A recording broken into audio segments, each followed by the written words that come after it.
Hello, everybody. Welcome to Pick Up the Mic, Harvest Church's only podcast, at least for now. I'm Mike Greiner, lead pastor, and my normal sidekick is with me, Will Land, executive pastor, but we have a special guest. One of my friends and heroes, I call her a hero, Pina Edwards. Hi, Pina. Hi, Mike.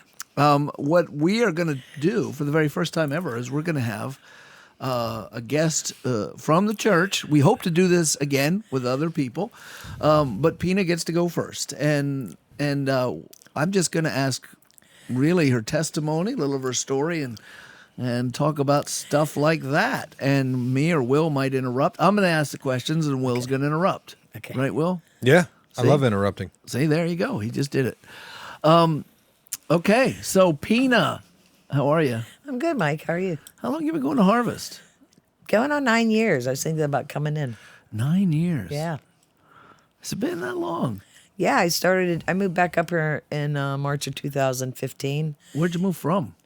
West Mifflin, Where the heck is West Mifflin? by Kennywood. Oh, it's downtown. Almost. Yeah. South. Yeah. Yeah. South. Isn't it south? No, it's on the other side of the river. Yeah. It's Yeah. the southern side of the Monongahela. Okay. Yes. So what were you doing in West Mifflin? Wasting my time because I worked in Pittsburgh. I was a heavy highway laborer, and I always worked over in the South Hills. What'd you do as a heavy highway laborer? Man, I did a lot. Did you just stand there and turn that pole back and forth? No, and I was said, a "Stop"? traffic supervisor though for a while. Actually, I built bridges and roadways, and I was also a radiation technician, where I went into nuclear plants, and that's what I would do with my spring. So and do you my glow in the falls. dark? No, but they thought I had cancer in '06, and they honestly thought that my cancer was caused by working in nuclear plants. But it was my first plant that I knew that I had tumors, but I wanted to get the job and get my foot in the door. And then I went and had mastectomies done and da-da-da. You waited. So you knew you had cancer before you started. Yeah. Well, no, she didn't know it was cancer. You knew it was tumors, right? I knew it was tumors. Yeah, Could have been benign. could have Right. been benign. Right. So then they radiated you to get rid of it. Well, I did actually get nuked. Yeah, because I went into the hot side. I worked in the contamination side, and they call it the red side. And I went into one of the areas where the water return was, and the room wasn't monitored right.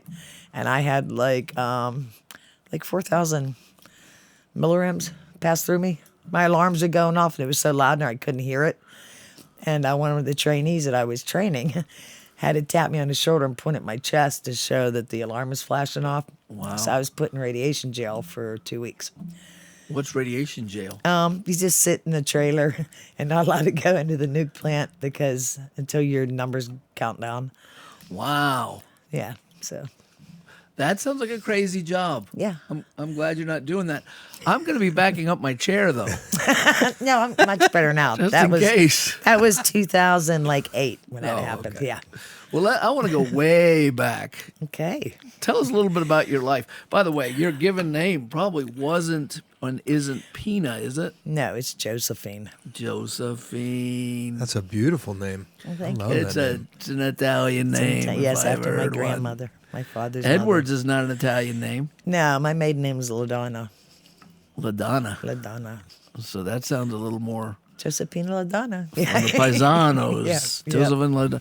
So your parents both from the United States, or how Yeah. long ago before you had to get off the boat? My dad was first generation. His parents came from Italy. His brothers and his sister came from Italy. He was born here. So dad brought the family, Yeah. and he was he the first American born of Yes, the family? He was the first American born of the family. That was my grandfather from Germany, and I had a grandmother who was born in Italy. But in any case, let's talk about you. Okay. Were they Sicilians or up north or what? Do you He's know? Napolitan, northern.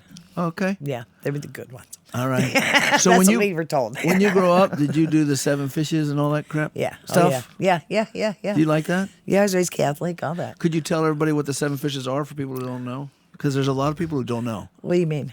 As far as The Feast of the 7 Fishes. oh, well, I didn't know what it was. I just knew we had to eat it before Christmas Eve. We weren't allowed to, you know what I mean? Well, a lot of people don't even know you eat it at Christmas. Oh, well, yeah, that's what It's you a ate very Christmas Italian Eve. thing. It's very big. Yeah, you eat dried fish. Was like, what was it called?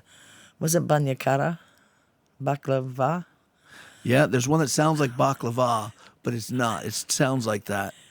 I'd have to look But it up. it's a dried fish. It's packed in salt. It's dehydrated, and it's really nasty because you have to either soak it, because sometimes you'd soak it and then bake it that way, in So like nasty. oil and stuff. The point Yeah. is it's nasty for Christmas. Yeah. And there are other nasty fishes. If you love fish, though, I've heard it's just a great tradition. I liked it but I didn't like squid, calamari. Yeah. Because I had to clean them. Because the babies, the youngest, Yeah. had to clean that hook out of the middle of it and stuff, and that was just gross. So How did your family cook it? Did they fry that, or did they cook it another way? different Saute ways. it. You fry it, you bread it and fry it like the low rings. That's how I like it. Or you stuff it and bake it in sauce. So calamari, I like the tentacles. Okay. So When those are fried and they all turn up and they're hard and crunchy, isn't that good? No, You don't I like don't- that. no. See, I didn't eat meat either when I was a kid. I would eat lobster and I would eat like whitefish and shrimp, but I wouldn't. No, I know you didn't eat meat now, but Yeah. it started when you were a kid. Why? Yeah, it started out. I thought it smelled spoiled, All meat? Mm-hmm. Wow. and they that's tried to interesting. force feed me a pork chop once, and it was very traumatic. When it came through my nose, that was it. I was done. Did they try going through the nose instead of the mouth? No, no, no. That's a different, another story with my husband. Oh, if we get to that one. Yeah, but So you grew up an Italian girl in an Italian neighborhood, or just any neighborhood? My dad decided he didn't want his daughters to be grown because he was raised in Bloomfield in the city. Okay. He met my mom. My mom was working in Squirrel Hill. She cared for a Jewish girl. Okay. And anyways, he decided he wanted his daughters to be in a country where we would be good girls. Yeah, did that work? No, So what country town did he take you to? Connoquenessing, Where is that? You between locals Butler gotta and tell Evans me. City. Oh, really? Yeah, he bought like a I know where 500 that acre is. dairy farm. And, That is the country. Yeah. You pass over Connoquenessa Creek all the time when you drive up north. And I don't even think about it. Yeah. It's really little. Yeah, I've been through there, I'm sure. So that's cool. So you grew up in the country. Yes. All right. Siblings? I know you got Judy. I have 3 sisters. We rhyme. Judy, Gina, Patty, Pina. Judy, Gina, Patty. Are you the baby? I'm the baby. Oh, you're the baby. Yeah. Yeah. No brothers. No. Judy goes to Harvest. Yes, she does. Love Judy. Me too. Yeah. She just got baptized in the summer. I was excited about that. And she also works at Sam. Sometimes I'll see her there. Yes. And excellent. Yeah. So you were the baby. Tell me about growing up. I had my Did dad you like was my being the hero. baby? I loved it. Were you closer to one sister than the others? No, actually, they hated me. They all hated you. And probably rightfully so. I mean, those stinking babies. They get spoiled, don't they? Yeah. We were spoiled, and I was like my dad's. My dad called me his apple without a stem, if you know what I mean. Okay. Because he was my hero. You know what I mean? And Oh, that's beautiful. and I beat my sisters up a lot because if I didn't get what I wanted, I was a bully. You were a bully. They were bigger than you. Yes. No, actually, I'm taller than all of them. So even when I was little, I was bigger. Oh, you were always Yeah. meant to dominate. Yeah, they were princesses, and So your dad was he you knew you were the favorite? did they know? Yeah. Well, my mom tried to treat us all equal, and I was my dad's favorite until I started in my teen years, and then he called me incorrigible. I think it's incorrigible. That could be it. Incorrigible means you could be cheered up. Incorrigible. What is it? Incorrigible. Incorrigible. Okay, that's the same reason they kicked me out of Catholic school. Okay, What age were you when you got kicked out of Catholic school? 6th grade. Why'd they kick you out? For that word. Well, what'd you do? I just wouldn't follow their rules, I guess. Which I wasn't rules like got you most trouble? staying out of people's business. Come on, tell me what happened. I You're really speaking don't in know. I really don't. Did you knife somebody? No, we smoked weed in 6th grade in the tunnel. Smoking weed. Smoking weed in Okay, 6th that's- grade. In You the don't- Catholic girls' school. And she doesn't know why she got kicked out. Well, I was just incorrigible. I was just pulling on a This wasn't my spliff. fault. I had a spliff in my hand as I was walking down the hallway. I didn't bring it. And Mother Roseanne Teresa Mary said, I gotta go. Sister Rita was really mad. I have no idea idea what she was upset It was about. those rotten Catholic boys. Yeah. I didn't know to listen to the Holy Spirit then. I knew it was wrong, but So when did you start smoking dope? when I was 12. How'd that start? Tell me about it. We were all in recess at the Catholic school, and somebody stole some weed off of his brother and brought it. And we were already experimenting with cigarettes. And he said, let's try this. And we did. And that's how it kind of started, man. And then I went to public school, and everybody was smoking dope. And What year was that? I was 13. I graduated in 2000. I actually graduated early in 79, so it would have been 60. You graduated in 79, but you should have graduated in 80. 80. How'd you graduate early if you're always cutting up in school? Because I was sent away for 2 years, and because it had nothing to do but. You know, you're leaving a lot out of the story, and you're making me Yeah, let's pull go it out back. of you. Let's go back. So, Okay, age 12, 13. went to public You're school. smoking spliffs in the girls' room. I was smoking weed, So that's- cigarettes. We were eating microdot, and it was the Now, 70s, microdot man. is LSD. Yeah. Yeah. So that's got to be 72, yeah, early 70s. yeah, early Listening 70s. to Jefferson Starship. Yeah. Yeah, as a matter of fact. I bet you yeah. were. Yeah. And I don't know, man. We're just being kids. That was the age where America was just, I mean, drop out, baby. Drop out. Yeah. So early You brought 70s, Microdot. you're in that preteen era. You're starting to get exposed to all this stuff. When, Were you in love with David Cassidy or No. Bobby Sherman? You remember Bobby Sherman? I do remember Bobby Sherman. I would pick Bobby Sherman over David Cassidy because David Cassidy I thought was full of himself. Yeah. And Sherman was kind of like down to earth. Yeah. Chicks like Bobby Yeah. Sherman. I was a Michael Jackson girl. Were you? Yeah. Jackson 5 then? Yeah. No. Oh, big Wasn't time. Michael Big Jackson. It was time. Jackson 5. This is Jackson 5, but yeah. A, B, C. Yeah. As I was in easy as Motown. 1, 2, 3. Oh, really? Yeah, I was a Motown girl. Mhm. Yeah. Yeah. That's cool. this Yeah. is cool. That is Yeah. cool to know. So at what age did you go from Catholic school to public school? Because we 12, share a similar 12 background to 13. here. Okay, so it was right from there. It was sixth grade like to in your. 7th grade. So it was because you got kicked out of the Catholic school that you went to public school. And the priest thought it was a wise choice. Well, he actually told my dad that I should go to an all-girls private school. And my dad said he wasn't going to spend that kind of money, that his other daughters are doing fine in public school, so that's where I Now, would were, go. were his other daughters getting in trouble? No.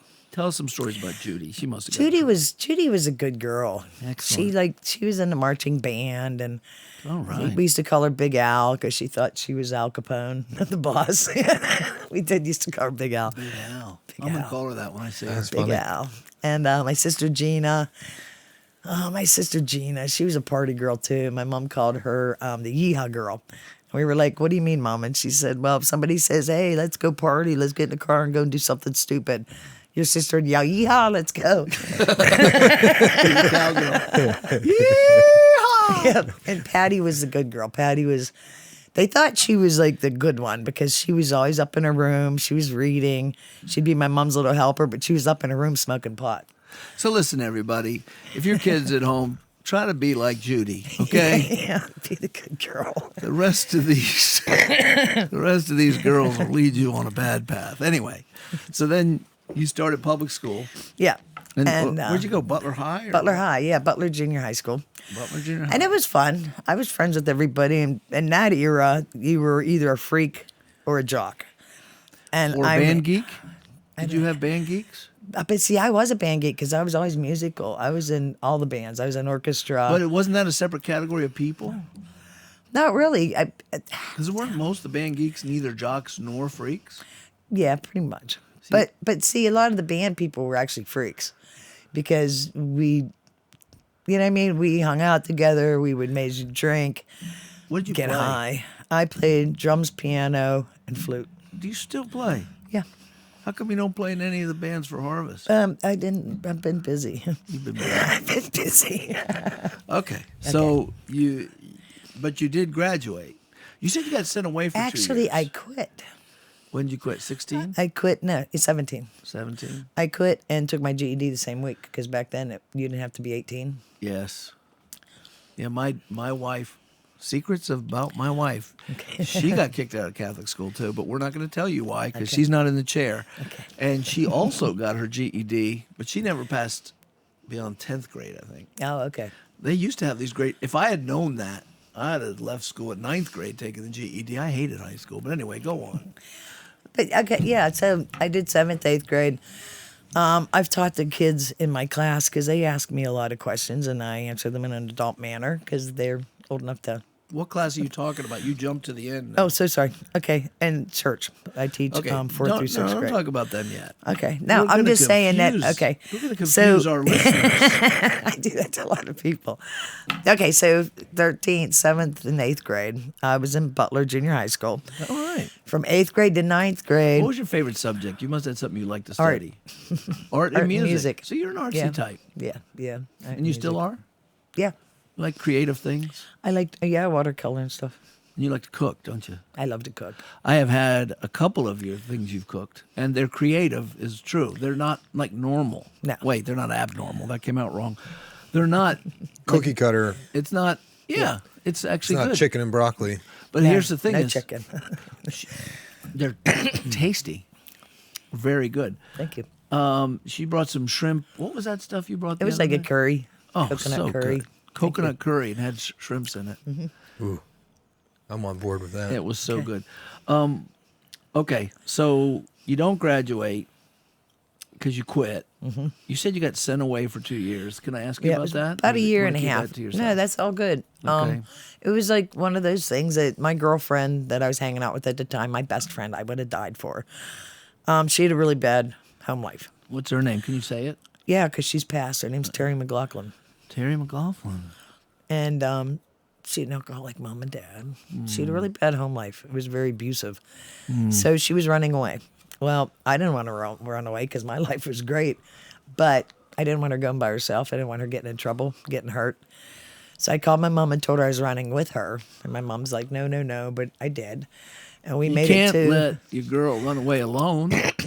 No, that's what I You couldn't are do. a true friend. Yeah, this So is loyalty. So we ran away. That is loyal. Let me pack up my stick and You get the stick. And We handkerchief. didn't even I'll be have right a there. stick. We just had what we had on, and I was like, "Let's go." But we ended up getting all the way to Missouri. whoa, you ran away for real, for real. She ran away. Most people you make know- it like to the end of the block. Terry had things she needed to get away from. Terry really, yes. But what's really weird is like we ran away, we made it to Newcastle, and these two couples picked us up.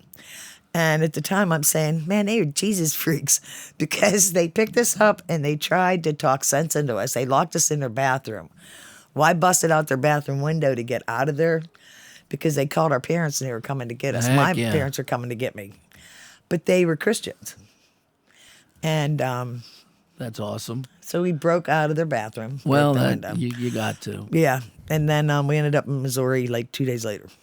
No kidding. I don't want to jump over those 2 days. How do you get from Newcastle to Missouri? It's truck drivers. Nice. Yep. Well, the thumb used to be a much more respectable way to travel. Yeah, It was I hear in the these 70s. stories from my dad all the time. Even in my high school, it was not unusual to thumb rides. You always hitchhiked. We didn't. It was know. like reliable. He used Yeah. to plan his trips, not to change the story, but he used to like plan his trips home for Christmas just based on the thumb. Like it was a reliable form of Yeah. transportation. You saw more people hitchhiking back then, but that was before like the really crazy women getting murdered and Yeah. you know well, what I they mean? probably were getting murdered then. We didn't They know. were, but they were starting to. We didn't know about it. But we thought we're safe because there's two of us. Two. Yeah. I was 14, Looking back, she was Two 15. 14-year-old girls. Yeah, you Yeah, guys, we were safe. You were flirting with disaster. Yeah, we you honestly- really were. Well, Angels were looking after you. God was good at yes, yeah, the whole time. So he sent these Christians that only had one freaky thing about them: they locked people in Yeah, bathrooms. they locked us in Otherwise, though, they were cool. yeah. Okay. Well, that's the only thing that freaked me out was, and I was all going for going home, but Terry wasn't. Yeah. So I had to stick with my friend. And okay, so we get to Missouri. Something bad happens to me, and Now you don't have to talk about that, but do you want to mention it? And you don't. I was raped. So and like you know what I mean? Because I have like nothing. I think everything God's put me, every trial I've faced was for a reason, and it was for experience and to talk about it. Because the only way to heal is to help other people see that you're not the only one. You know what I mean? So was Terry also? No, she was not. Or did somebody separate you two? Yeah, yeah. And then at the very end of after it was done with me, we were at a party, And I remember who the guy was. I remember everything about where we were. It was in Cedar Hill, Missouri. Okay. And we got back together. We got out of the party, and we were hitchhiking again. And a lady truck driver picked us up. I told her what happened, and she called the police. And state troopers picked us up and took us into the barracks. And then we went in detention home for holding. And Did my they mom, ever catch that guy? I never prosecuted him because my mom wouldn't tell my dad because she knew he'd come back here and kill him. And your dad would have? Oh, yeah. Yeah. Is your dad alive now? No. Can you talk about him at all?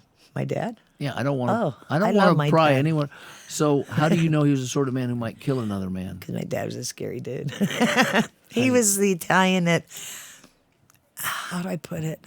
I was taught that when you start your car, you leave the car door open in case there's a bomb in your car, so you don't get blown up in the car, you get blown out of the car. Now, why would you be taught that? What did your dad do for a living? He owned a construction company. He owned a utility pipeline company. And he worked in Pittsburgh, but he had like a lot of friends, and we're Italian. When you say he had a lot of friends that were Italian, what do you mean? Well, Italians often. Certain kind of friends. that Well, you were got Italian? this guy here, right? You got this guy here. Yeah. A man who doesn't spend time with his family can never be a real man. That's right. But not all Italians are mobsters, Nah. right? The Italian in my family just married Mexicans, and that chills them out, by the way. But they do everything, right? Stereotypically, they're brick masons, Yeah. and they run pizza shops, and they're mafia, but they're all walks of life. But Right. are you saying that he had mafia connections? I believe so, yes. And how about union connections? He hated union, but he did have union with his employees for a while because my dad, he didn't just do like little jobs. He did housing plans. And he did like, back then they were called showcase housing plans where the houses were $200,000, $300,000 houses then, which was in the 70s. That's incredible because my dad's first house, by comparison, for you youngsters out there, he bought a nice little 3-bedroom in Florida, brand new, just made $22,000 in 1972. So if they were selling $300,000 houses, wow. Yeah, huge. They did developed Ellison Park, and they also developed Cranberry. So your dad knew a lot of people, Yeah. and you knew if he knew what this guy had done. Oh, Can I tell you? And this is not. I'm not justifying this as from a Christian point of view. Okay, I'm saying that not for you, but for people listening. I would have wanted him to know for that reason. I understand. I get so offended by the and I guess I'm heartless because even I know this is going to sound horrible to some, but even rapists, though they should be punished to the full extent of the law, can be forgiven of their sins. They're human too. But the idea of immediate justice appeals to me. But it wouldn't have been right. I'm not saying it's right to do vigilante justice. It's not right. Kids at home, it's not right to be a vigilante and be like Judy. Those are the two messages so far. But you can identify as a father two fathers of father daughters. of 3 daughters, I would. Oh yeah. I'd like it if no one found the body. Yeah. But that is not the right impulse. I'm not saying do that, nor that I would do it. Okay. Okay. So, how did that change you? As Well, you well, were 14. That's something. it was messed up because I didn't go through therapy or anything either. Not until like later, like I found forgiveness with it. Like I didn't want any kind of interaction with guys because it was just it like Can't made trust me- them. No, exactly. And it was hard. You know what I mean? So how long did you go without, let's say, a boyfriend? Because I know for a 14, 15, 16, 17-year-old girl, having a boyfriend is a status symbol. Right. It's very important to the other girls that you have standing by having a boyfriend. But see, I was such a tomboy. You didn't care. I hung out with all the guys, and it didn't really show. You know what I mean? Because I honestly, I had a few girlfriends where I was friends with girls, but I hung out with the dudes. So, So did you still hang out with the dudes? yeah, Just not romance. just not romantic. No, they were like my buds. Yeah. Okay. I was like, yeah, All right. yeah. So it changed you in one sense that you weren't going to be as open to somebody coming on with romantic Yeah. gestures. Yeah, I didn't want a relationship with a guy at all. That's hard to blame you, No. But it changed at like 17, 18. because then you remembered what? You're a woman and Yeah, and things changed. Yeah, someone had a bigger bike than me. And Well, let's get there. So you end up in the holding cell. okay, yeah. Mom and so Dad come pick you we're- up, It was or- a co-op detention home. It was in Missouri. The girl, Terry, that ran away with me, she got sent back to PA. Her parents are going to give her up to the state, make her ward of the state. My mother talked him into not doing that. So she got to go home. My dad arranged it that I had to stay there longer to teach me a lesson.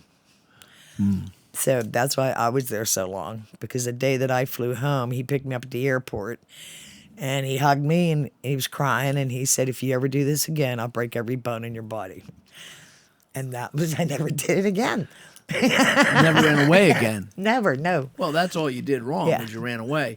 Well, I think From it was, his point of view. I think because he meant the emotional stress that, I can imagine All of that if you love your daughter, and he did, it's not just the stress of that event. You don't know how they're going to end up. She's already got kicked out of Catholic school. yeah. Come here, apple of my eye. What the heck is wrong with you? Mm-hmm. And now she runs away with a friend. Now the cops are bringing her back. She's breaking out of windows. So it's not just the worry of what you did, it's what's she going to turn out to be. So what did you turn out to be when you were 18, 19? I quit school at 17 because I wanted to be grown up and go to work. And Okay. to be grown up, you have to work. So actually. Wait a minute. Lesson number 3. Men out there, this is the most important lesson so far. Get a job. Get a job. Okay, go on. Okay. So I was 17. The deal was if I quit school, got my GED, then I got the new car and I got to pick where I wanted to go for graduation for vacation. So since I was in trouble at the time, Go for graduation from GED. he bought me Getting a my graduation from GED.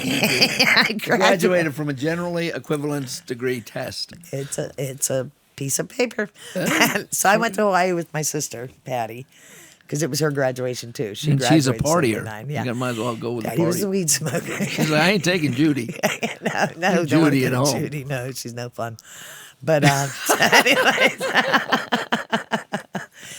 then I quit Judy, if you're school. listening, I'm sure you're fun. Okay? Go on. And I don't know, man. So I started working. I was a steel worker because a guy kept racehorses in our barns. We had barns, and he kept Tennessee Walkers, and he was a union rep. And he asked me what I wanted to do, and I said, I don't know, make money. And I worked for my dad. Every summer when I was bad, I had to work for him, so it was like every summer. And I just knew I didn't want to do that. So I went in and started working in a steel mill. So Okay. making crazy money. And I got my own apartment. It was right before I turned 18. What were you doing in the steel mill? I was actually a respooler. I respooled welding wire. I was International Staple Machine Company in East Butler. Okay. So that, like 1% of the people listening will identify with that, but okay. No, you'd be. I don't know. In our area, you might be surprised. Hey, I know we got steel workers. we got out a there, lot of steel but I workers. don't even know what that is. Well, this Spooling metal. respooling, you said, Respooling, right? So I mean, right. she's not working on the hotline where it's getting. I loaded the through 600 pound dies. spool. Yes, Those that is big what I round did. things. Okay. I Put took 'em on the truck. 600 pound spool, the coarse welding wire, on my spool heads, and then I put them through the dies and respooled them onto 80-pound coils. Gotcha. And I had 6 heads. I was like a dude because I started body lifting then because the guys I worked with looked like the Hulk. Yeah. So And she had 6 head spools going. Yeah. 6 head spools, that's what I'm talking and about. 80 pounds of coil. 80 pounds of 6 head spools. So Okay, with let's the- move with on. the So you cast worked on and it, made yes. money with your Yeah. 6 head spools. Yes. How long did you stick with that? 5 years. Then I got hurt. I crushed my lower back. So did you ever go to church during any of this time? No. Not at all. I claim to Now, live by Italians- Christ consciousness. What's that? I claim to live by Christ consciousness. is Talk what about I that a call it. minute. What the heck did that mean to you at the time? That meant living by the 10 Commandments. I'm doing my best. Did you live by the 10 Commandments? Yeah. You never stole? I said trying to do my best. I'm about to go down the list, baby. I never killed. I never killed. I know. That's a good start. But, You even but like prevented they a say, kill. if you think about it, you might as well If you have done it. anger in your heart. Okay. So Christ consciousness, so that's a new age term from the 80s. And you already had that in, like, you said 5 years. You're talking 17 to 22. You're already thinking about Christ consciousness. Yeah. But Christ consciousness was a new age term. You could actually buy books with that name. And it was, I don't know if you knew that at the time, but it was. And it was a sign of you were going the wrong direction if you were going there. Because it was the idea that we all have this world spirit. It was Eastern mysticism plus Jesus. Oh. That's where the term came from, Okay. at least. See, to me, that was just trying to, in my mind, say putting it that way was, I was trying my best to live by God's rule, but you know what I mean? I'm the Yeah. flesh. That's what normal people, I don't think most normal people think, I'm pretty good. And then every time they sin, they go, so I blew it. Yeah. But I'm still pretty good. Well, Yeah. Pretty that's- good yeah. simply means I'm in a good mood and I haven't killed anyone lately. Yeah. I'm not as bad as that guy. I didn't do anything bad to you. See, I had a lot of that I'm not as bad as Okay. him. So you're kind of Yeah. normal. You're Yeah. a normal American spiritually. Yeah. Okay, well, fast forward me. Tell me how long you did that. Did you ever get married? Did you fall in love? What happened? What are the next big events in your life between then and when you came to Harvest? I started in 1984. I met my future husband, who was president of the Outlaws Motorcycle Club that was from Detroit, Michigan. And Could you tell us what that means, Outlaws Motorcycle it's a Club? one percenter club. It's in the same realm. I'm gonna have to say it for them. It's in the same mentality like the Hells Angels, the Pagans, Sons of Silence. One percenter means that you live outside of 99% of the world. Okay. It's a family kind of like thing. Yeah. So And a lot of the guys that were in the club are veterans, like from Vietnam and stuff. yeah. But it was actually, Outlaws was started in 1939 in Chicago, Illinois. Really? And so I got to be careful what I say here. It's public. But let's say, would you say they're a group that has Christ consciousness and keeps the 10 Commandments No. in general? No. No. No. So, how did you fall in love with this guy? How do you meet guys like that? Well, you know, it's really weird, I mean, man. someone with a good job like you, all that money, you could have go met yourself a. I know. But no, how did you meet him? It was my brother-in-law at the time was a probate, which is a wannabe outlaw. Okay. And that's a Trying to earn 6-month his- thing.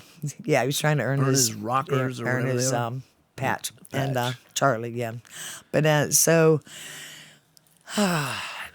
it was Gina's husband, and they had a daughter at the time, and she was just a baby. And when she was born, my mother took the daughter, so my sister and her husband could do their thing. And my mom called me one time, and I was coming in from Tennessee, and she said, "You need to go up to the house and get Kendra because something isn't right." So I went up to her house to get her, and I could smell like this really weird smell. And here they were smoking dummy weed. It's marijuana that's laced with embalming fluid, or it could be parsley laced with embalming fluid. You know, I never heard of that. It's a disgusting smell. Yeah. What's it do to you? It's really bad hallucination. Okay. I wouldn't do it, you know what I mean? Because yeah. it's just not natural. Yeah. But I know Will's thinking, oh, okay, Pina. But You it's don't just, it's know bad me. stuff. It's bad stuff. You know what I mean? I'll tell you all bad. about So embalming anyhow, fluid. so I go and pick my niece up. She was like 3 at the time. And when I went into the house, and like I said, I could just smell the air laced with it. When I grabbed her, she's stuck and walking around passing the joint from person to person to person like she's so cute. And you could see in her face she was already glazed. So I took her back to my mom and dad's house. Then went back up to my sister and my brother-in-law's house. They were having a pig roast at the time. So what was Kendra doing? Just sitting on the floor playing, or She was passing the joint around to these She was people. she was just carrying? She thought it was funny. the joint was lit, and she's passing it. Yeah, That's her job. She's being, that's How what old they was she? thought it was cute. 3. She's being the 3-year-old toddler. Go Yeah. get me a beer monkey. Yeah. Messed up. I know, brother. She could burn herself. She got high, and that stuff. Who knows what it was? You know what I mean? So, I took her back down to my mom and dad's house, and I went back up because, like I said, I was a hothead, man. So I beat my sister up. My brother-in-law started, and I hit him a couple times, and this guy stepped between us and said, "Stop." And I swung back to hit him. He grabbed my hand, and it was my future husband. So we sat in a ditch and we Well, that's talked. a good way to meet, though. He was a peacemaker. That's how we met. He was a peacemaker. He was a and, like, peacemaker. and like he And didn't thought you realize were- what was going on. He said, "Look at this beautiful woman." Beating up these people. Beat- up this that's pretty much how. Heck is wrong with I, you? I like this chick. I like she's this girl. She's He- fiery. That's spunk. That's how it all started. And we started dating, and Was he handsome? yeah, big tall guy, 6'2". Yeah. Yep. So you started dating, and the rest is history. Rest is history. Yeah, they raided the old were you? clubhouse. I was 21. Was he the president already? Yeah, When you he met was him? from Michigan. Did he lead? Did he let on that he was the No, big shot? never knew he was a big shot. Never knew because Played like it coy. Yeah, because see, I always rode a motorcycle, so I hung out with a lot of guys that were bikers, and I never had an interest in dating anybody that would be like in the Pagans or the Angels or this or that. I was just happy, independent me. And when I started dating him, the guys that I knew forever that were they were ex-outlaws. They were Los Barbados, if anybody knows what that is. It was judge and jury, then Los Okay. Barbados and outlaws is how they stepped up. Well, they said to me, "Oh, figures, you wouldn't go for anybody but the boss." And I'm like, "What are you talking about?" Well, nobody ever told me. But I wondered why I was treated so nice. But I was dating the boss, so So you said they raided your clubhouse? yeah. How old were you then? Oh man, I don't even remember. That's how I met Big Fred. Well, tell me about it a little bit. Pulling Tell me what you do memories. remember. Tell me what you're willing to say. Yeah, it was all over drug charges. It was they had a Here guy. in Katanning. Yeah. Okay. How many years have gone by? You meet the boss at 21. You Yeah. fall starry-eyed in love. We lived together for 8 years, and then we got married in 91. Okay, so you're married. You're in your late 20s. Yeah. 30-ish. 30. There it is, yeah. Because when he asked me to marry him, it's a really funny story. We're at a party at the clubhouse, and I'm looking around, and like, he's down on one knee. I didn't realize it at the time. And I said, "Dude," I'm like, "how drunk are you? Do you need help up?" And he goes, "You non-romantic woman." Isn't what the words he said. But he said, he goes, "I just asked you to marry me." And I'm like, "Why?" Because I never wanted to get married. You said why? I said, "Why?" He said, it really made him mad because I just got him out of jail. So That's good enough reason for that's me what right he there. said, reason for a party. If a woman gets you out of jail, she loves you. She could have left you there. That's right. That's right. But anyway, so yeah, we got married in 91, but I left in 06. So those 8-9 years, you're part of the gang now. I was from Jump. There's not a gang. No, we're a club. It's a club. I was an old forgive lady. me. Like women wear property patches. The reason why women wear property patches is to show other clubs and citizens that you're like not on the market. You know what I mean? You're protected. You're It's like a wedding protected. ring. Right. Yeah. Right. It's like a wedding ring. Yeah. That's why wife, she starts taking it off. You're in trouble. Yeah. And not a lot of the old ladies were married. For a brother to marry you, that was just like woo. And for a woman to last longer than 5 years was double woo. And I had 24, so I had a lot of friendship there, man. You know what I mean? I was more friends with the brothers than I was the women. Well, that's your Again, personality. That's my personality. You know, people are people, no matter where they are, and I think there's motorcycle clubs like that are a closed system. Yeah. Like, and for a reason, but they need the gospel too. I agree. Everybody needs the gospel of Jesus Christ and forgiveness of sins, and though the law may look at it differently, in the eyes of God, we're all sinners and all equally in need of grace. Mm-hmm. So we pray that they'll all hear the gospel of Jesus Christ, die for Yeah. their sins, and believe in Him. And so, and talking to human beings, so Yep. they're your friends, it's your family. Yep. Why did you step out? And you don't have to get any dirt on anybody else that I don't want to. Okay. No, I was 45, and a lot of my friends, like Taco and all those guys, were getting life sentences, and I knew I had to do a change, and I wasn't prepared to go to prison for nothing that I did. You know what I mean? And I knew, like, it came apparent that if I would have been put in jail, my mother would have been the one sending me money for cigarettes. Yeah. You know what I mean? Yeah. A reality hit. And I just thought, at 45, if there isn't a change, I'm going to have to make a change, and I did. So that's hard though, because it means broken relationships and starting over in a way. Well, and then I got diagnosed with cancer a year later. Yeah, It kind of like went back to back. You know what I mean? that's rough. So you got diagnosed with cancer. So as soon as you quit, I take it you weren't working as a steel worker the whole time, or No, were you? I was a heavy highway laborer then. Okay. So then you went to work for like some kind of radiation plant, right? I did that in the spring and the fall. Right around then. Right, because that's the laborers. I went in under 1058 heavy highway. Okay. Yeah. All right. So you did that. And let's fast forward. How did you get to Harvest Church? Well, And we won't let anyone do the math, figure out how old you are. okay. I left. But knowing when you get out of high school kind of is a dead giveaway. But anyway, go ahead. Well, I moved out of West Mifflin, and I had to find a house because I had two great Pyrenees, and I needed a house that had a fenced-in yard. And I was having a really hard time finding a house. Well, my girlfriend, Nutsy, she was from the club too. She had. You mean that wasn't her given name? No, Nutsy? Connie. Wait, the best thing. Connie Nicely. Love her to death. But Nutsy, she had cancer. And she was passing. And like there's still like 5 old ladies that we're still tight. We've been hanging out together probably since I was 16 years old. We're good friends. And they were taking care of her. Mm-hmm. And out of the blue, for some reason, I don't even remember why I was talking to one of them, and I told him what was going on. I was leaving this guy.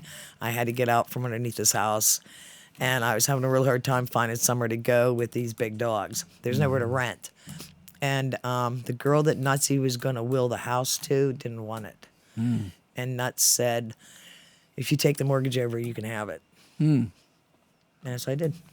Is that where you live now? Yeah, Applewell. I've been there. Yeah. So that brought you to Applewell, Pennsylvania. Yeah. Which is is that a borough or a village? What is that? We're our own town. A town. Yeah. Right there, We tucked have our own in mayor. against. You do. Yeah. Do you know who it is? Gretchen Nicely. You actually know the mayor. Yeah. I don't even know the mayor of Katanning. True confession.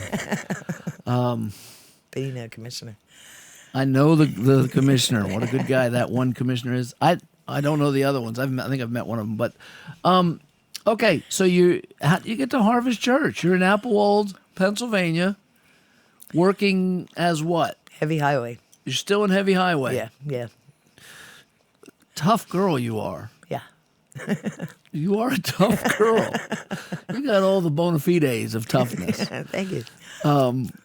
And so how'd you end up at Harvest? All right, so I came up, and my girlfriend Virginia from West Mifflin, actually, long story. I'll make it short. She and I used to ride motorcycles If it's together. interesting, go long. She had her own motorcycle too. If it's boring, So cut it short. every other Sunday we would go out for brunch. Well, it was her Sunday to pick it, so we're both on our bikes. We roll in front, and I said, "Where are you taking us, man?" And it was in Homestead. It was in front of a synagogue. So we park, and I'm thinking, okay, they turn churches into restaurants, whatever. So we get off the bikes, throw kickstands down, go up into the church. She hands me a box of Kleenexes. I'm like, what are you doing? She goes, you're going to need this. And I looked inside and I'm like, this is a church, dude. And she goes, yeah, it is. Have a seat. Well, she was a deaconess at that church.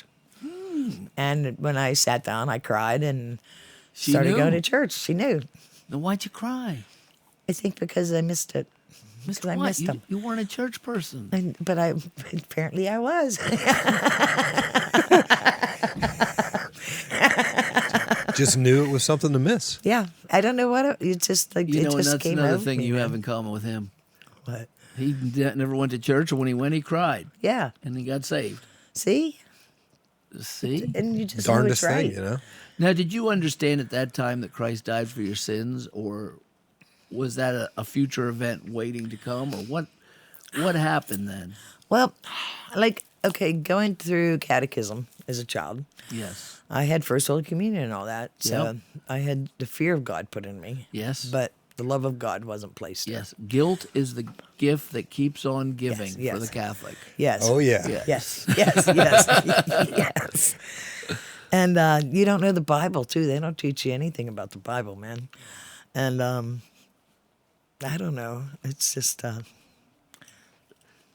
So, what did you know when you went in that? What was the name of that church? I don't even remember. Did you go there just one time? I went there twice. I took my mother. Another funny story, but I took my mother. I went there 3 times. I went there with V, and then it was 4 times. Went with V, then took my bike another time, and then my mother had a brain aneurysm, and I had to move my mom into my house, so I took her the next 2 times. But What did she think? when my mom had a brain aneurysm, she had a slot procedure done because of the blood pressure that was building up on her brain. And when they brought her out of it, she had a major seizure coming out of the anesthesia. So my mother was 83 years old, and when she came out, she had the mentality of about a 9-year-old. And she loved it. She loved it, but she made a comment about one of the ministers that at the time, the comment she made, the place went silent and everybody's gasping. And here it turned out to be like prophecy because what she said about the one minister was truth. It What'd was she a say? fact. We got to know now. You can't leave us hanging. She called him a male prostitute. And here it ended up because everybody was in like, a way that everyone could hear? oh, she said it loud and proud. She said he's a gigolo? She said he started with a W, ended with an E. Oh, and W with an E. everybody's just like, oh man, he's Well. married. He's got like 5 kids.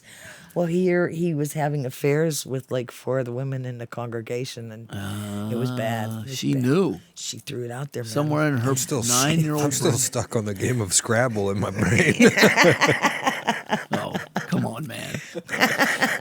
He was a man, you know what. Yeah. So, wow. I'm bad at spelling. Oh yeah, and you know what? My girlfriend. So you stopped going to that church, I take it. No, actually, I still went because like I really.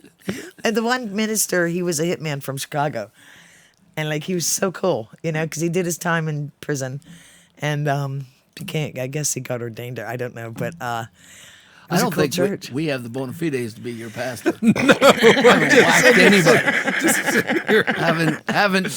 Haven't done my time down the river or nothing like that. And I can't ride a motorcycle. it's all good. So what are we gonna do? So anyhow, I came back up here, got the house on Applewall. Terry Shearer, my girlfriend, Terry. I said to her, she started hanging out with me because I called her whenever I got back up in the neighborhood. And I said, Terry, we need to find a church because she was telling me how bad she wanted to find a church. And I said, well, how about that Harvest Church? And she's laughed and she goes, it's a cult. And I said, well, if you see me shave my head and wrap up in a sheet with a tambourine, pull me down. And we started coming here, and so it was history. Yeah. Yeah. When was this? 2000, when I moved up, 15. I remember Pina seeing you and Terry, and her daughter ended up marrying in too Joe, yeah. to someone at the church. Yep. And so since 2015, how's your understanding of the Bible and of the gospel changed? Has it? Oh, man, 360. Yeah. my faith has grown so. Oh man, I thank God every day for Harvest Church. I do. No, I thank God for you. Oh, that's Because touching. I left for like maybe 4 months. Because I'm thinking, but I came back. I don't even remember that. When did you leave? Oh, Must have been early on. oh, it was early. Yeah, it was early. Mom went Baptist, and then they needed I was working with a dude that was a deacon, and they needed a piano player because their piano player was like 92, and there was like maybe 9 people in this church, Yeah. and it just didn't work out. But I got fed here, and I don't know, man. I've had conversations with people that'll come up and have difficulties with other people. And the only thing I can ever tell them is you go to church to be fed. And if you're having problems with a brother or sister in Christ, you need to, with compassion and love, address it. Work it out. Address Because it. guess what's true of the people in the church you're going to? They're people. And people are messy. There's a proverb, I think it's 14, 13, something like that. One of my favorite proverbs says, where there is no oxen, the stall is clean, but there's great increase in many oxen.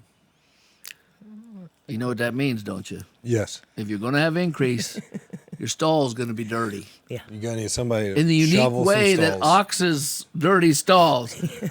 and I appreciate that. So let me talk a little bit about how I started to notice you volunteered. We had I didn't plan it, as you've learned. I don't plan anything. Some kind of bash down at the public pool. Oh, yes. And I saw you out there serving and lining things up. And I knew I'd met you before that, but I said, Fred, what's that? Well, that's Pina. And then he mentioned as a joke, he said, I arrested her once. Yeah, or I yes, don't know, he has. did he arrest you? He arrested my husband repeatedly. Okay, well, he might have said something like that. Yeah. I don't remember what tried. he said. And I said, she doesn't seem that bad. But then next thing I know, and I don't know how this happened that I'm missing, I don't know the dates, but we started a Friday night service and you were starting to help teach the kids. Mm-hmm. And the kids loved it. We started to have kids who would tell their moms and dads, don't take me Sundays. They wanted to be here Fridays when Pina was here. And then next thing I know, Pina's working with she works with, instead of me telling it, you tell it. What's the first ministry you got involved with here, and what did you like about it? And what did you do? Kids ministry.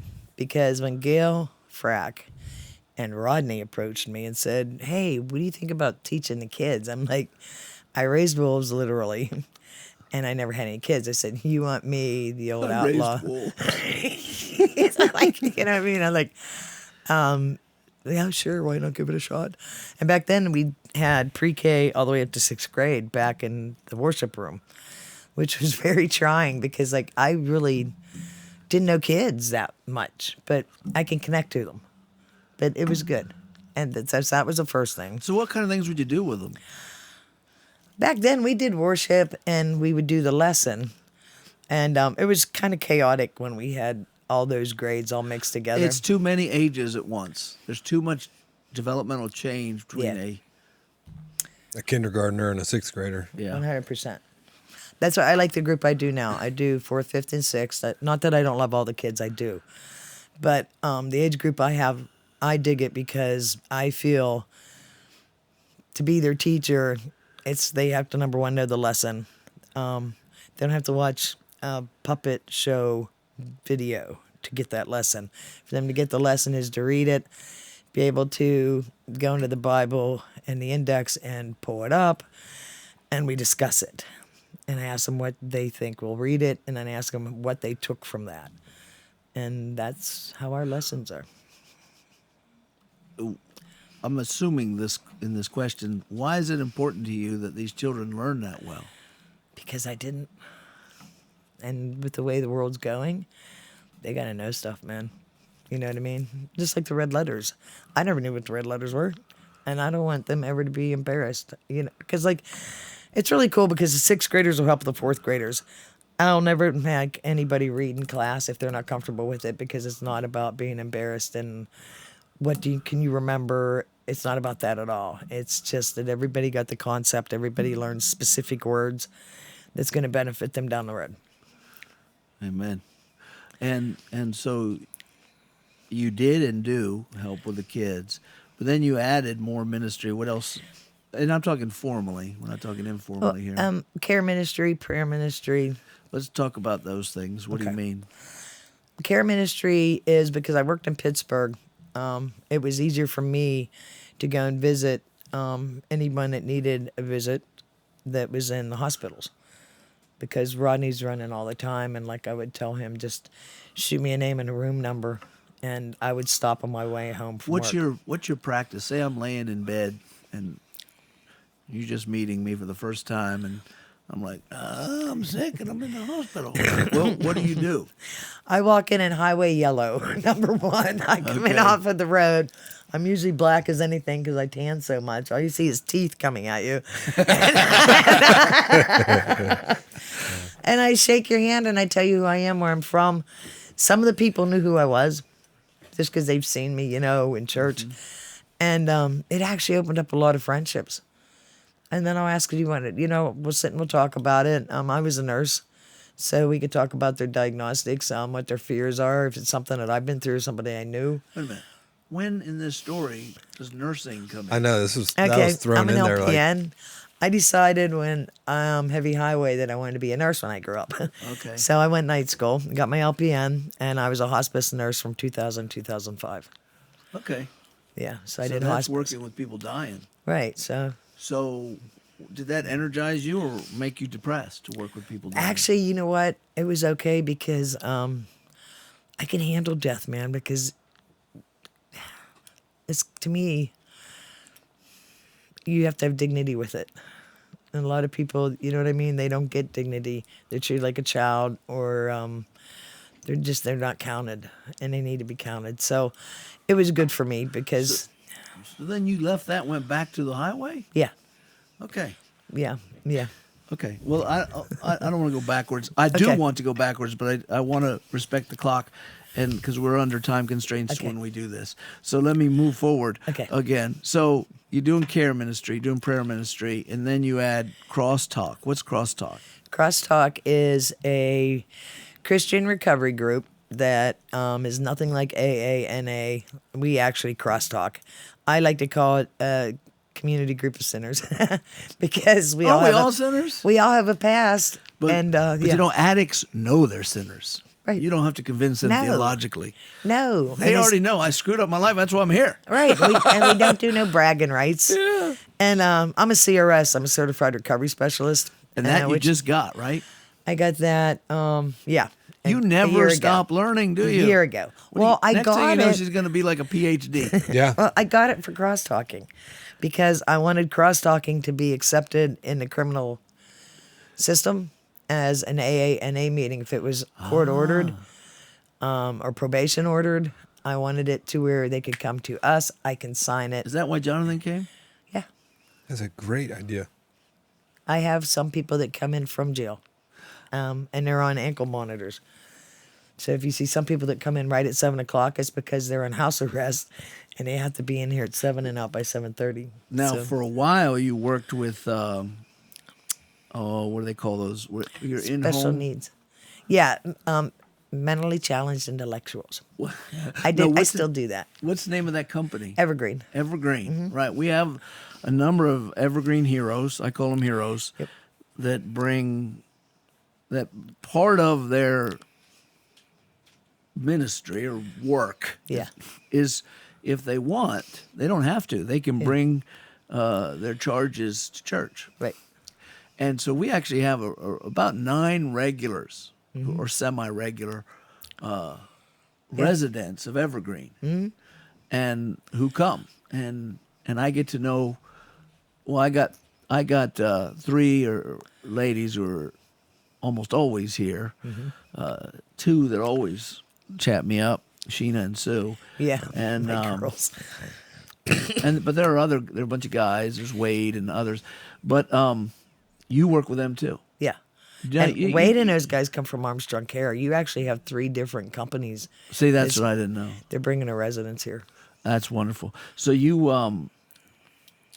and it wasn't that long ago, one of those young ladies listening to the preaching got saved, but she was really worried about trying to figure it out. So what I did was I shot a text to Pina and say, hey, could you follow up with this young lady, make sure she's not scared? She was scared that she wasn't doing it right, and she just shot me back text. Okay, I took care of baby girl. We're good. Yep. And that young lady, I love seeing her. Hug Yeah. her all the time. Yeah, she's Not a good using any girl. names here because I don't know Yeah. if they want, but then you actually got a job at the jail. Yes. I started working for the Armstrong, Indiana Clarion Drug and Alcohol Commission. That's who I'm employed for now. Ta-ta-ta. But Wore the shirt. She's representing. yeah, so it's really funny. My neighbor that lives 2 houses down from me, he works for the commission. And he came to my house. He's the one that I said, look, I'm going to go get my CRS. And it would have cost me about $1,400 to do it. He said, no, put your application in and we'll pay for it. That's how I got my CRS, and I had to pay for it. So that was really cool. So anyways, after that, he came up and he says, put your application in for the commission because we're hiring. A job came across my desk that you're perfect for. So I did that, got hired in January. And in April, this is a pilot program. It's a new grant, a justice grant. And they put a CRS/Ranger coordinator in the Armstrong County Jail, and that's who I am. So now let me talk a little bit. I want to tell you guys about the Pina I know and why she's one of my heroes. She loves everybody, and she loves the least like Jesus, because Jesus is no respecter of persons. And when she said, what'd you call them, intellectual special need? I forget, the specially challenged intellectual individuals, right? Yes, Yeah. I've been with her. Actually, I haven't been with her as much as I like, but we at least went to a 4th of July party together, and then seeing her at church, she really loves these folks, really does. Folks who come to Crosstalk, they get the same love as if they were millionaires. And I'm sure if she worked with millionaires, she'd treat them the same too. Same with the children. And in the jails, she makes sure to give special attention, hold on to your hats, to the pedophiles, because no one wants to pay attention to the pedophiles. And with all these things, she goes in armed. She's always armed. She's always carrying. She's carrying John 3:16 high and tight. She's bringing the gospel of Jesus Christ. That's her weapon everywhere she goes. And she's tireless. Tireless. I worry about her sometimes. She's so tireless. And let's not even get started on the animals she takes care of. If the same girl who ran away with her friend because her friend needed to be ran away, and she paid a high price for loving her friend, which we just learned about, very high price. But Christ paid a higher price to love us and die for us, and Pina knows that, and it shows. It shows in how she loves people. And I love having her as a co-worker. I very much think of her as a co-worker here. I think of everyone in the church as a potential co-worker. And some are co-workers to a certain extent. I hope all of you can, as much as possible, see yourselves as kingdom workers, and many of you do. But Pina's one of my heroes. I just think of her as a shepherdess here, and I've leaned on her more than once in personal situations to help out other people, and she's showed up. And when she calls on me and says, "Hey, can you do this?" I try to make it a priority to be there. I can't always, but I try to. She didn't even mention all the ministries she's worked for, works with, but it was a very good day when Terry and Pina walked into Harvest. We are not a cult, but I do like the idea of shaving your head and putting a towel on it? Wrapped in a sheet. Wrapped in a Wrapped sheet. in a sheet. I think- Jingling a tambourine. I like that. I think maybe we should be a cult. We can do fun things like that. So let me now. The microphone's yours. Anything you want to say to your church folks? That's mostly who listens to this podcast, or anything else you want to add or take away. You may. I just love everything about Harvest, and I'm very thankful for all the opportunities that I've gotten to be a part of things that I never would have stepped into if somebody didn't say, "Hey, you want to step out of your comfort zone?" So, like, I just like the biggest thing is, man, volunteer. Because the church needs you, and you're going to find something that you really like. Okay, let's talk about that volunteering. What is the right attitude of a volunteer? And your Open opinion? mind. It's got to be here. Volunteering to help other people can sometimes wear on you, pull stuff out of you, wear you out.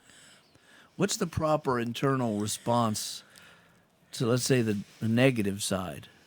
Because a lot of people feel sorry for themselves, or they say, how come no one's paying attention to all the good things I do? And then they resent others who don't volunteer as much and have all these nasty attitudes. But see, you can't, because, like, volunteering comes from your heart, and it comes from the Lord placing it upon you. I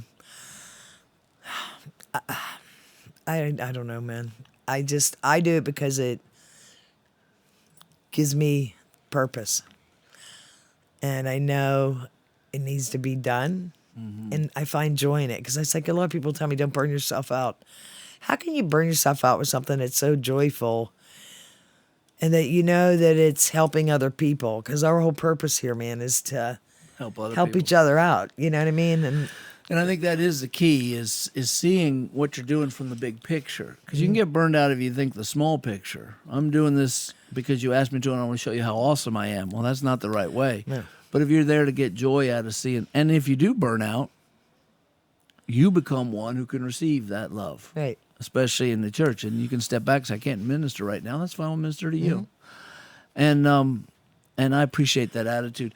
Also, I want you to know how cool it is because of when I particularly grew up. American culture changes so fast, too fast, really, nowadays with the internet. So colloquialisms change, words change, but we were only born a couple years apart. And so I grew up in Florida in 72, and I really... Even though I moved to Georgia with my dad for school for several years and Alabama for a year or two, mostly every summer or school year from that time till 1980, I was in Florida. Oh. And Florida's kind of hippie, right? Mm-hmm. They were like California. They were not. So I grew up, when someone says I can dig it, or hey man, or calls a woman a chick, people say, you talk weird. Pina talks like me. And I can get into it. I'm like, hey, because your talk gets stuck when you're a teenager in whatever you thought was cool then. And so me and Peter, she's like, hey, man, hey, I can dig it, man. Hey, I can dig it. I can dig it. There's there was a cartoon once in a comic in the Hager the Horrible. He told Eddie, the skinny guy, he said, dig that hole. And Eddie goes, hey, great hole. And I got that joke. That's funny. Anyway, Will, do you want to ask any questions or jump in here to wrap us up? I'd like to take the opportunity to ask you, times are very different now, but what advice would you have for young 14-year-old girls in today's day and age? Oh, the man. internet, cell phones, boys act differently now than then. Oh, man. I don't know. Worse. We have a godly, gray-haired woman here, no offense, but wisdom is in the silver, right? It's What would you tell them? Trust your inner voice. If something's telling you it's wrong, it's wrong. Don't do things on like a spur of a moment because you feel you need to do that for another person. You need to really put yourself in that picture. Don't ever not tell your parents what's going on in your life. Don't ever do that. Stay away from drugs. and just be true to yourself and read your Bible. But yeah, you just got to be true to yourself. You know what I mean? Yeah, because when you're young, I'm hearing you say that even if you're not yet as schooled in the Bible as you could be, something in you says danger, slow down. Right. You're trying to be moved in a direction you might not want to be moved in. Pressure, if you're feeling that peer pressure. Yeah, because if it feels wrong, it is. Now, and I'd add this: if your parents are the problem, like maybe your good friend Miss McLaughlin, go to your church. There's women or men that you can talk to. You may not want to blow up a problem because you're afraid that light will make it bigger, and it may. But it's good to know that there are adults who are safe in your world. Yep. You can trust us. Yeah, and that, and what I'd like to point out is Jesus Christ is the difference in all our lives. You just heard one story, and the difference is Jesus. And for those, there's a million ways to talk about how we know Christ is true. He convinces us. That's why we believe it. But then there's a million ways. But there's no better way than a changed life. Christ didn't screw up Pina's life. She's not worse off because she came to Christ. And many people are blessed and are having their lives changed. And long after the Lord calls her home, if he doesn't come back, there'll be people growing up remembering that good example, because that's what we do. We remember the people who loved us, who were older than us, who die first. And we remember what they say and what they do. And we don't want to let them down, even though they're not there. And God made that change. If you don't know Christ as your Savior, or you don't even know what that means, you need to come to church and learn. And we won't put a sheet on your head or let you. We really don't want the tambourine, because you can't even beat in time. Let's face it. But we will share with you Christ. And we want to thank you, Pina, for being our very first testimony and guest. You did a great job. Thank I know you. it's a little nerve-wracking. Someone asking you all these questions. Everyone out there's going to love you. Okay. I know it. Anything else, Will? No, it's been a great episode. I'm very thankful to have been here for it. Amen. Me too. Thanks. All Thanks, right. guys. We're done. See you, All right. everybody. Bye.